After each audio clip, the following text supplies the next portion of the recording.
Por que eu estou falando isso? Porque os monopólios geralmente acontecem em coisas fundamentais.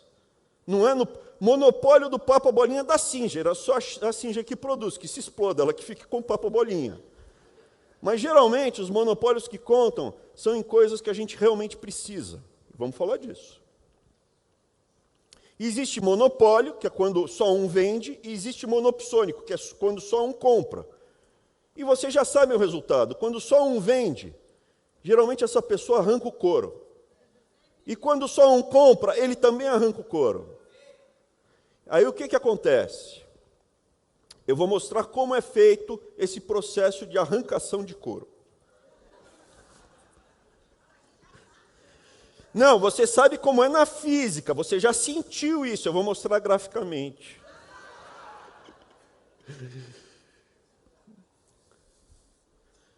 Teoria dos jogos, monopólio puro é raro. Ah, sim, monopólio puro é raro. Só um produtor é raro. O que a malandragem faz? Chama ter um market share muito grande. Eu não sou o único produtor. Não, mas você tem 90% do mercado. Na prática, você é um monopolista. Que é o caso da cerveja no Brasil. E aí vem o termo. Vocês lembram que eu falei na concorrência perfeita, preço igual a custo marginal? Pois é, no monopólio, ou quando você consegue se diferenciar com uma marca, por exemplo, então relógio. Relógio pode ser de R$20 até, sei lá, R$100.000. Você tem um markup. Você consegue agregar valor e pegar o excedente do consumidor. Chama markup. Que é a diferença entre o preço praticado e o custo marginal. Não precisa entender, é só acreditar em mim que estão arrancando couro de você. Ah, já peguei. Aluno meu de esquerda que não estudou na prova fala assim, professor, é mais-valia, que no Capital, Karl Marx falava do mais-valia, que era o processo e tal. Falou, não, mais-valia não existe, não tem uma equação mostrando mais-valia. Mais-valia é a religião deles lá. Não tem estudo científico que comprova que mais-valia existe. Mais-valia não existe, mais-valia é você ter estudado mais, era o que eu respondia.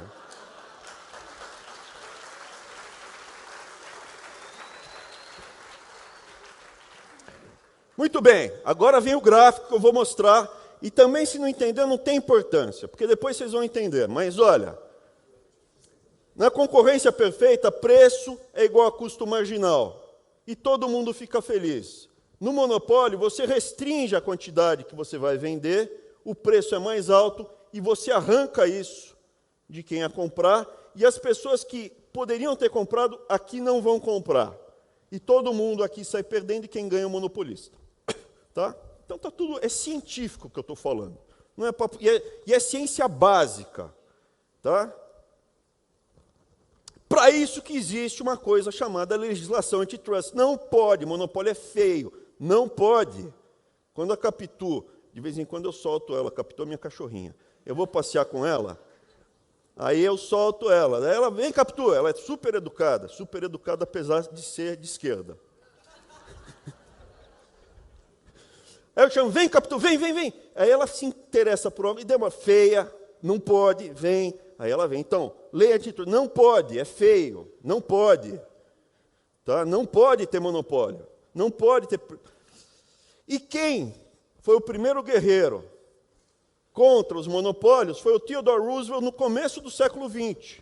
Tinha um cara chamado John Rockefeller que fez o monopólio do petróleo e do querosene nos Estados Unidos com a Standard Oil. O Theodore Roosevelt virou presidente e falou, bonitão, naquela época tinha exatamente isso. Grandes conglomerados estavam conseguindo monopólio em áreas importantes da economia americana. Baron Robbers, os barões ladrões.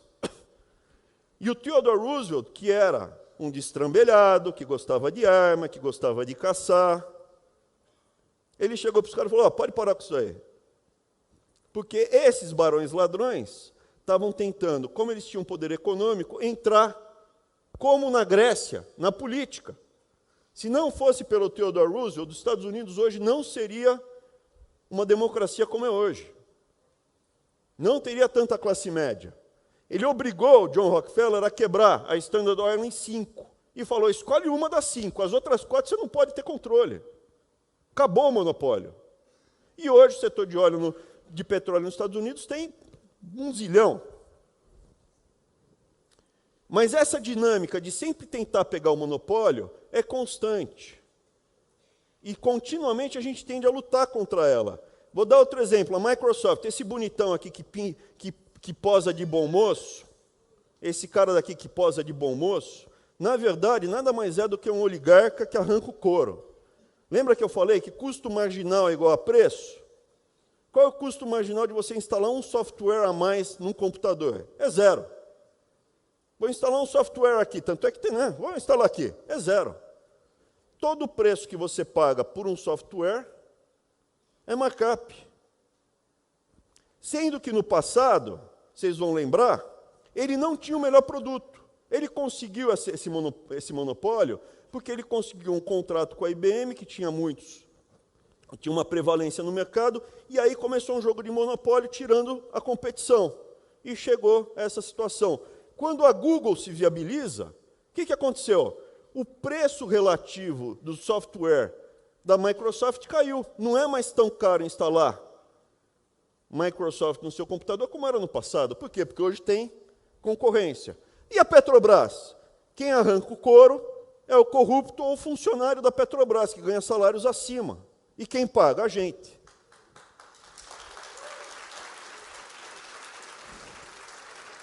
O que aconteceu no Brasil? Desde o Fernando Henrique está acontecendo isso. Tem o CAD, que é a agência antitrust. Continuamente a gente vê monopólios e oligopólios sendo criados. Cerveja, bife, frango, papel e celulose, banco. Aonde você olha, setores e setores da economia se monopolizaram ou se oligopolizaram. Os campeões nacionais são o último capítulo desse desenho.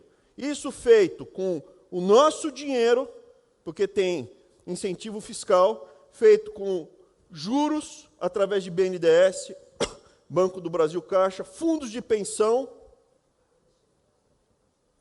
e olhos cegos e ouvidos moucos do CAD. Foi a única vez que isso aconteceu no mundo? Não. Foi a primeira vez que um partido com aspirações totalitárias chegou para algumas famílias de grandes empresários e falou, vamos conversar? Não. Já aconteceu isso antes. A gente não está vivendo uma economia soviética. A gente, não estou falando que tem forno crematório no Brasil, não estou falando que eles são nazistas. A dinâmica econômica é semelhante ao que aconteceu na Alemanha do Terceiro Reich. Alguns empresários de famílias alemãs começaram a se aproximar do Partido Nacional Socialista, deram dinheiro para o Hitler, começaram a ter uma relação incestuosa com o Partido Nazista, e quando o Partido Nazista chegou ao poder, Estado, partido e grandes conglomerados fizeram uma grande festa. Contratos, dinheiro, mão de obra, tudo num grande ciclo. Reich, Allianz, Bayer, ThyssenKrupp, BASF, Siemens, Mercedes-Benz, pode escolher. Todo mundo teve uma boquinha, uma tetinha. Até o Hugo Boss. O Hugo Boss fez o uniforme da SS e o uniforme da SA. Você vê, a inspiração do perfume, será que veio de algum lugar? Ou a Bayer. Opa, voltou. Ou a Bayer, se a Bayer é bom.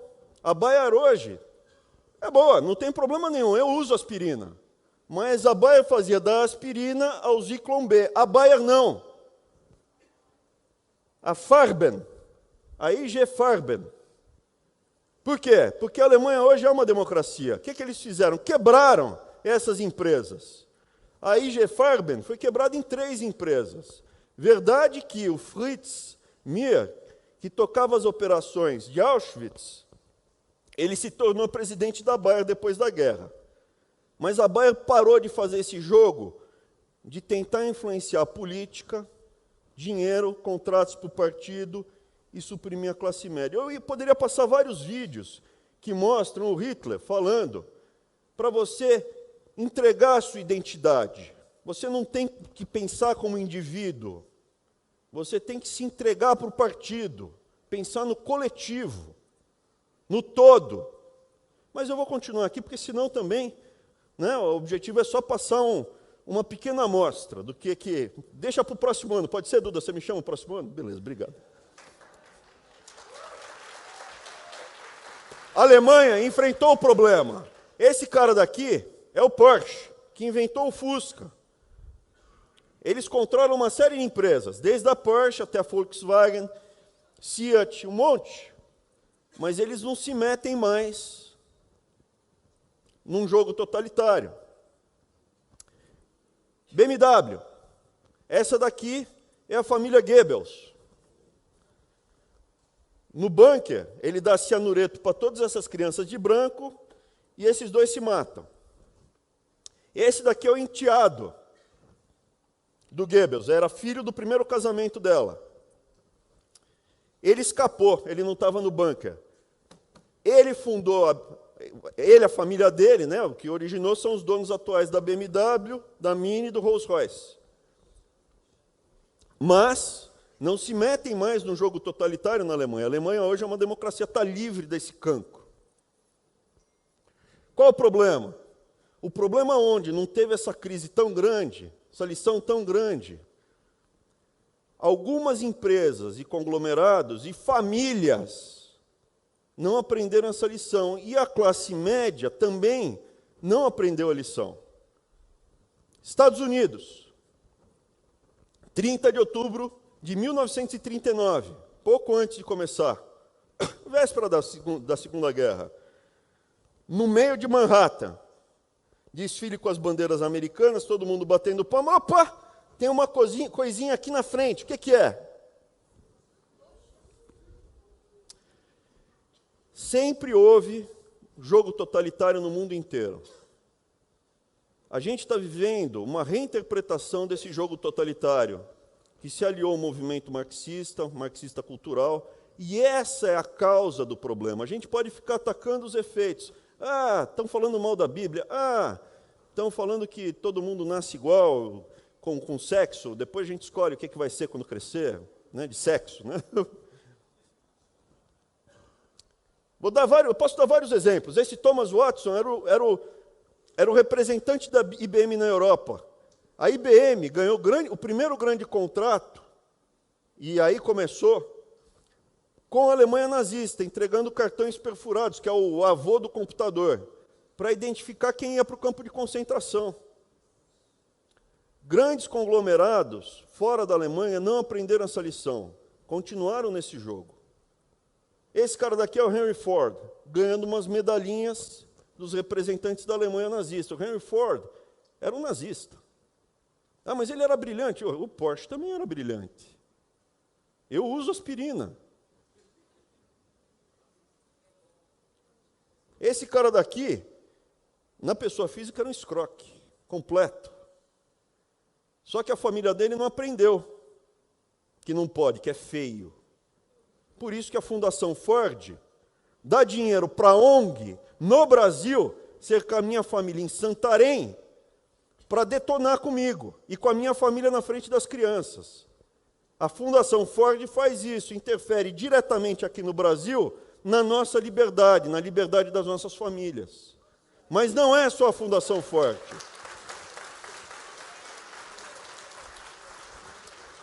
A Lava Jato mostrou a ponta do iceberg dessas famílias. A pontinha do iceberg. São famílias de empreiteiros. A Odebrecht foi para a cadeia.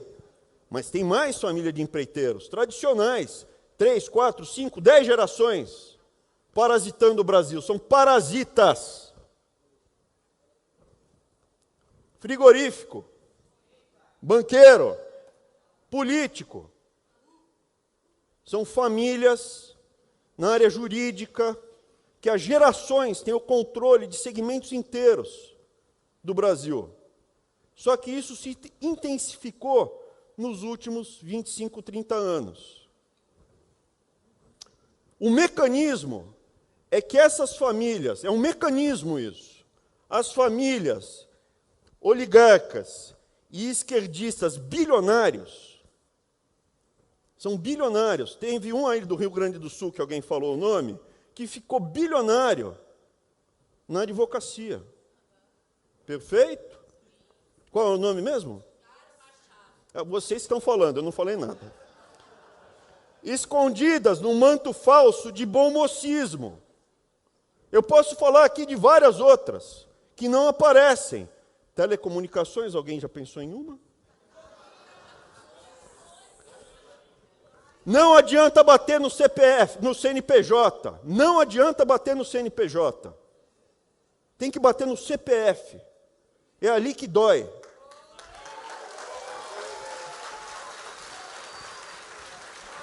E aí, vocês chegam e falam assim, exonera, exonera. Nós somos indivíduos com nosso CPF. Vocês têm que entender o tamanho da montanha que a gente tem que escalar todo dia. E vocês ajudam muito. Sem vocês, a gente não tinha a menor chance. Eu era um de vocês na Paulista.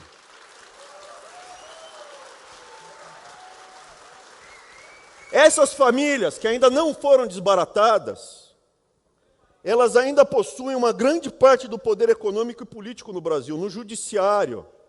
São famílias que estão lá. E é contra isso que a gente está lidando. Como a gente desmonta, como a gente corta a gasolina. Para fazer manifestação precisa de dinheiro. Vocês repararam que as manifestações estão menores? Porque a gente está cortando a gasolina.